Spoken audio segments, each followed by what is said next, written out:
Bismillah. Ya.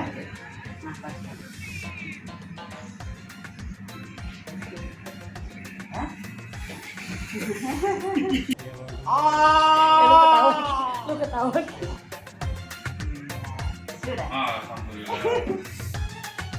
A'udzubillahi minasyaitonirrajim. Bismillahirrahmanirrahim. Assalamualaikum warahmatullahi wabarakatuh. Waalaikumsalam warahmatullahi wabarakatuh. Jamaah, oh jamaah. Alhamdulillah. Alhamdulillahirabbil alamin. Jamaah Islam itu indah yang dirahmati Allah. Ketemu lagi kita di Islam itu indah ya.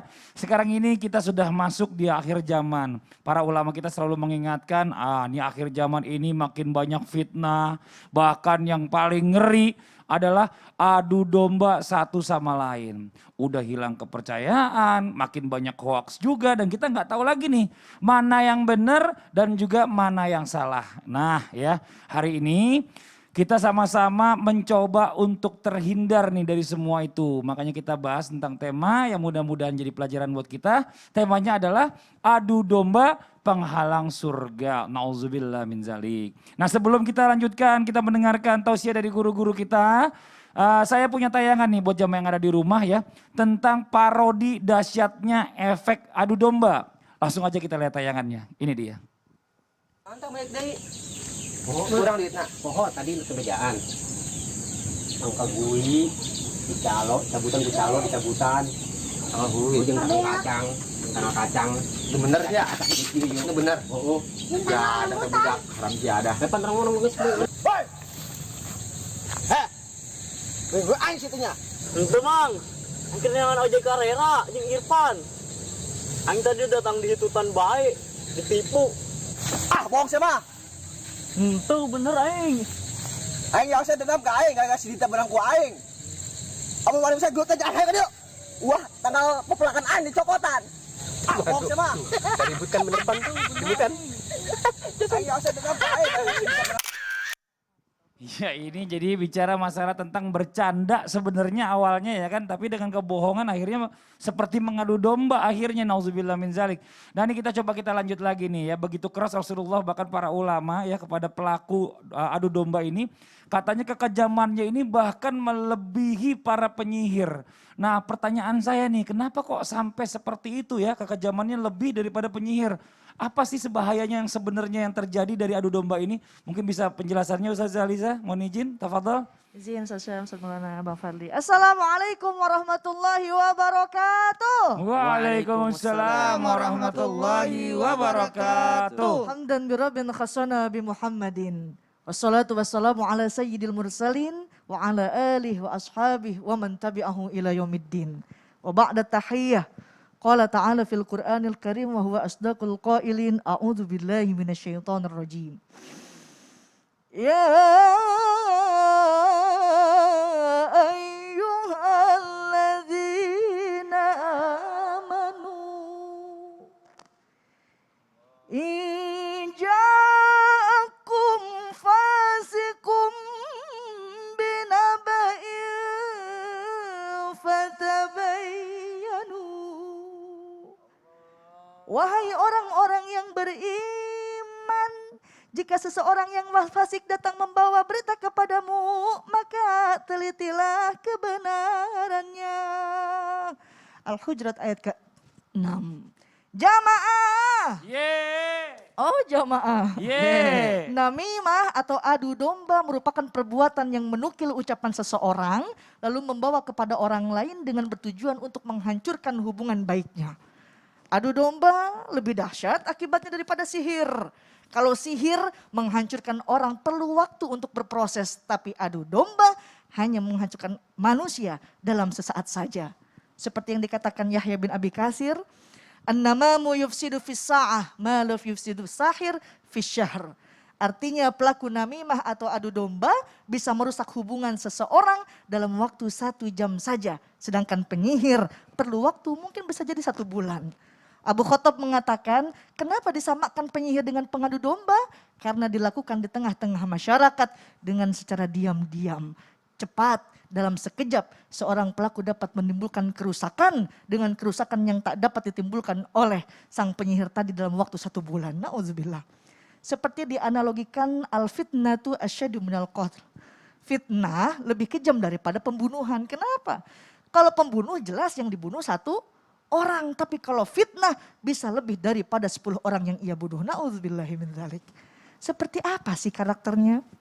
Suatu ketika Rasulullah SAW berkumpul dengan para sahabatnya lalu bertanya, kalian apakah mengetahui seburuk-buruk orang di antara kalian? Dengan rasa takdim para sahabat mengatakan, tentu Allah dan Rasulnya lebih mengetahui.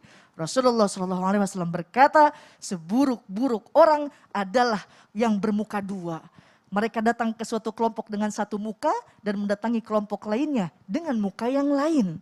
Jelas bahwa orang yang gemar adu domba itu digambarkan sebagai orang yang bermuka 2. Mereka adalah orang penjilat, datang ke satu kelompok seolah berada di pihaknya dan mendatangi kelompok lainnya yang berbeda seolah-olah berada di pihaknya pula.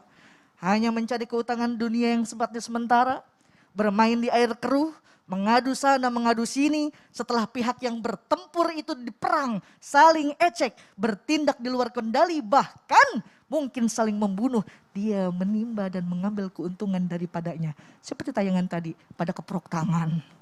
Lalu apa sih yang harus kita lakukan? Seperti yang dikatakan dalam mukadimah tadi, hendaknya apabila datang kepadamu suatu kabar, cross check terlebih dahulu.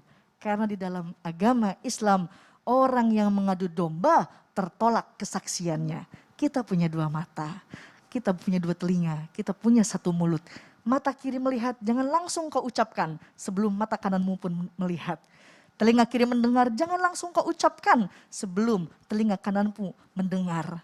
Ya Allah ya Rabbana ya Karim. Apabila ada yang melakukan itu, jangan langsung kau berbalas. Jangan kau balas dengan menceritakan kepada orang lain tentang perilaku si pengadu domba tadi.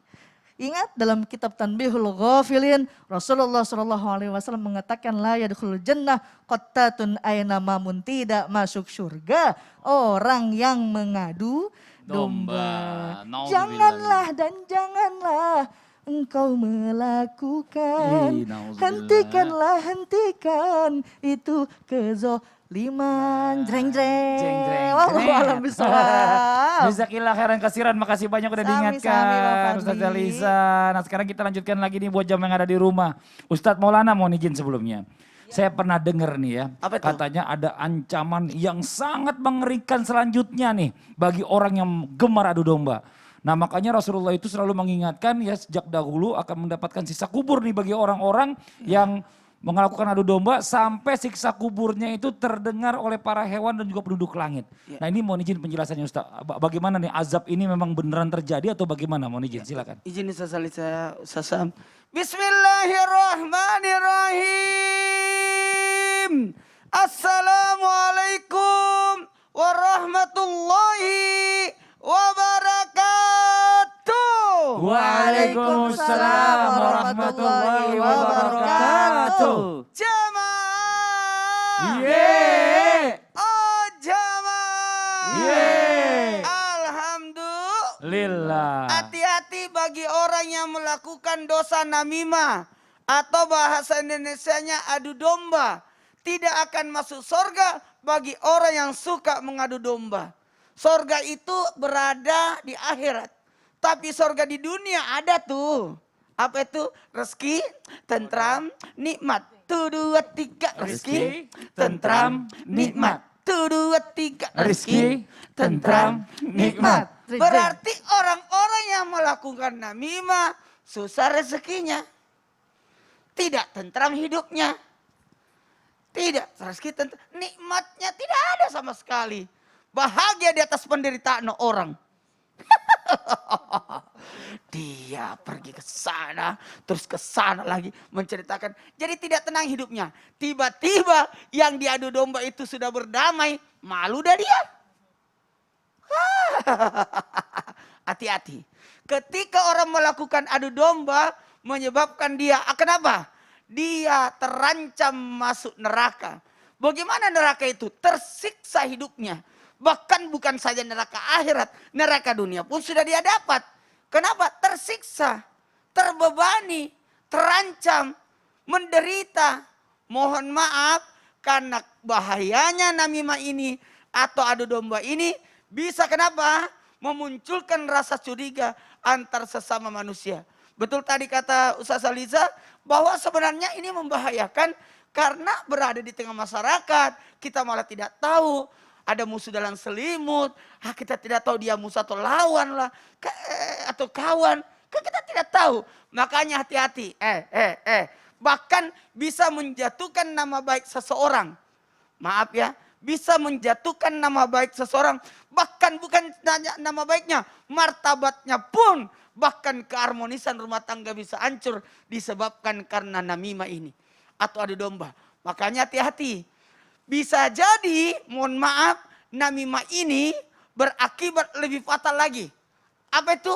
Bisa terjadi namanya dosa jariah. Berapa yang terjadi imbas atau bahaya dari ini akibatnya terjadi, maka engkau pun menanggung dosanya. Susah.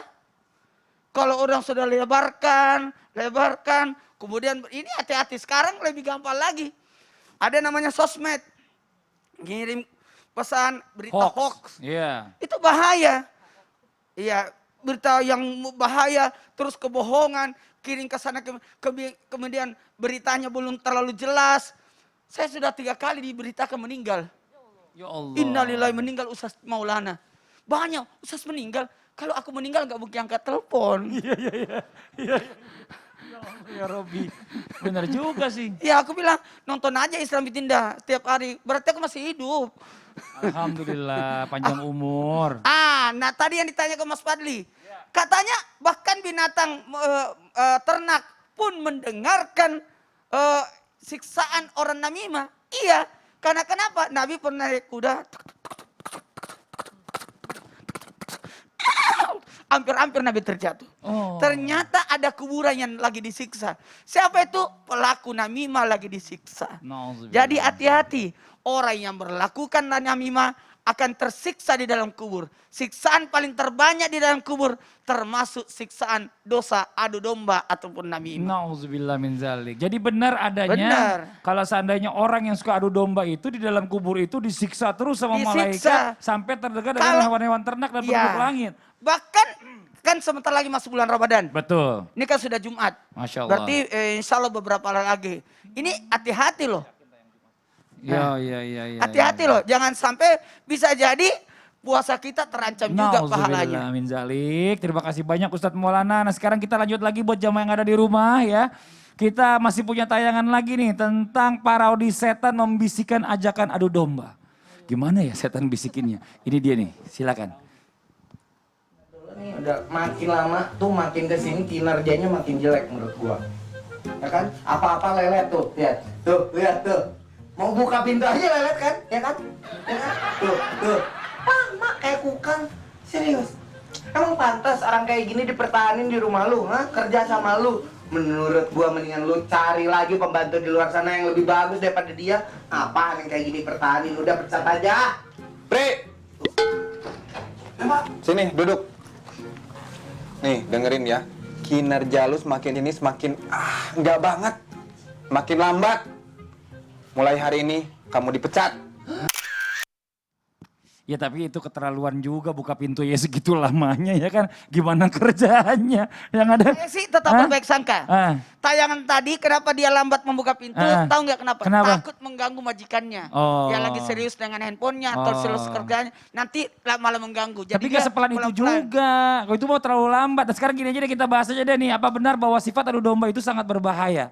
Karena bisa mengakar kuat di dalam diri manusia dan membuat kehidupan manusia itu tidak tenang. Seperti layaknya setan yang tadi tuh, yang tidak tenang jika melihat para muslim dan muslimah hidup dalam damai bersama saudaranya. Mohon izin penjelasannya Ustaz Syam. Tafadhol Ustaz Syam. Baik, bismillahirrahmanirrahim. Tabi guruku Ustaz Maulana, Mas Fadli, Ustaz Aliza yang dimuliakan Allah Subhanahu wa taala serta para alim ulama yang dimuliakan Allah Subhanahu wa taala. Bismillahirrahmanirrahim. Alhamdulillahirabbil alamin wassalatu wassalamu ala asyrafil anbiya'i wal mursalin sayyidina Muhammadin wa ala alihi wa sahbihi ajma'in. Asbahna wa asbahal mulku lillahi rabbil alamin. Subhanaka la ilma lana illa ma 'allamtana innaka antal alimul hakim. Amin amin amin ya rabbal alamin. Sejatinya seorang yang beriman dalam Al-Qur'an disebutkan ba'da an aqul a'udzu billahi minasyaitonir rajim. Innamal mu'minuna ikhwah fa aslihu baina akhawaykum. Sungguh orang yang beriman itu ikhwah, yakni bersaudara, bahkan melebihi ikat kandungan. Ya, saudara kandung melebihi ikatannya. Masya Allah, innamal mu'minuna ikhwah. Sungguh orang yang beriman itu sangat dekat hubungannya bagaikan orang yang bersaudara, subhanallah. Maka kalau orang bersaudara, kenapa? Sambungan ayatnya, fa aslihu baina akhawaykum. Maka sambunglah persaudaraan kalian di antara kalian. Sejatinya seorang beriman, sifatnya terhadap orang beriman lainnya adalah senantiasa ingin menyambung hubungan. Jadi kalau ada yang berlaku untuk memutuskannya, berarti bukan sifat orang beriman sejati. Subhanallah. Jadi kalau sudah masuk ini pembahasan, oh berarti namimah itu sifat orang beriman. Sungguh itu jauh sekali daripada sifat orang yang beriman. Orang bermuka dua, orang yang senantiasa memisahkan antara satu dengan yang lainnya. Maka itu sangat bertolak belakang dengan ayat ini. Bahwasanya orang yang beriman itu fa aslihu baina akhawaykum. Hobi mereka adalah menyambung yang terputus. Bukan malah sebaliknya, yakni susah melihat orang senang, senang melihat orang susah. Maka ini kira-kira kalau ada orang senang melihat orang susah dan susah melihat orang senang, kira-kira ini normal atau ada penyakit dalam dirinya?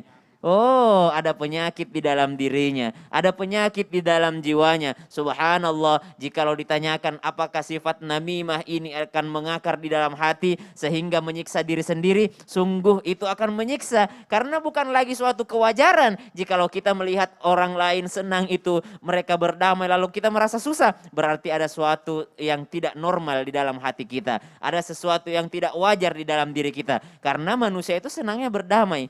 Kita ini namanya kan muslim. Muslim itu Islam. Islam itu salam, perdamaian, suka peace, suka kedamaian. Lalu jikalau kita mengaku muslim tapi sukanya pertengkaran, perpecahan, maka ada yang salah dengan keimanan kita, ada yang salah dengan keislaman kita. Mengakar ke dalam hati, sungguh mengakar dalam hati. Apakah akan menjadi suatu yang menyakiti hati, menyakiti diri sendiri? Sungguh itu akan menyakiti diri sendiri. Tahukah kita, sering sekali kita dengarkan bahwa iblis pun demikian. Iblis pun berusaha untuk memisahkan Adam dan Hawa. Iblis pun berusaha memisahkan antara hubungan halal suami istri. Bahkan diangkat menjadi pasukan iblis yang terbaik, setan yang mampu untuk memisahkan suami dan istri, yang mampu untuk memecahkan, yang berlaku namimah, yang berlaku hoax. Maka subhanallah, itu adalah suatu penyakit hati, bukanlah suatu kewajaran jikalau kita senang melihat orang susah dan susah melihat orang senang. Nauzubillahi min dzalik. Nauzubillah min dzalik. Ini penyakit banget nih. Lihat orang Penyakit. senang bukannya ikut bahagia ya. Betul. Jadi susah gitu, kesel Susah. dia gitu. Nauzubillah min dzalik. Nah, kita lanjutkan lagi nih buat jamaah Islami Twinda yang ada di rumah. Ya, bicara masalah tentang adu domba nih dalam rumah tangga. Ini konon sering terjadi, ini faktornya justru dari orang dalam. Ini Ustazah Lisa nih ya, mungkin kita coba langsung bahas aja nih, bisa nggak nih nanti nih buat jamaah yang ada di rumah nih. Katanya ada faktor orang dalam, mungkin contoh ipar atau mungkin juga mertua sendiri ya. Atau mungkin suami istri ini jadi nggak akur terus karena dikomporin terus. Nah ini bagaimana caranya nih ya menghadapi suami atau istri ini jika mertua atau mungkin ipar ini mempunyai sifat-sifat yang tadi namimah ini nih, mohon izin. Apa dilaporin aja ke suaminya atau di istrinya atau perang aja bareng-bareng gitu loh ya. Masya Allah, ini sangat sering terjadi di tengah kehidupan rumah tangga. Betul. Bagaimana tips-tipsnya? Nah, mungkin kita bahas setelah ini. Oh nggak sekarang? Ntar dulu Nggak, dong. ntar aja ya. Oh ya udah boleh, nggak apa-apa. Ya udah buat jamaah yang ada di rumah jangan kemana-mana. Kita akan segera kembali lagi tetap di Islam itu Indah. Jamaah, oh jamaah. Alhamdulillah.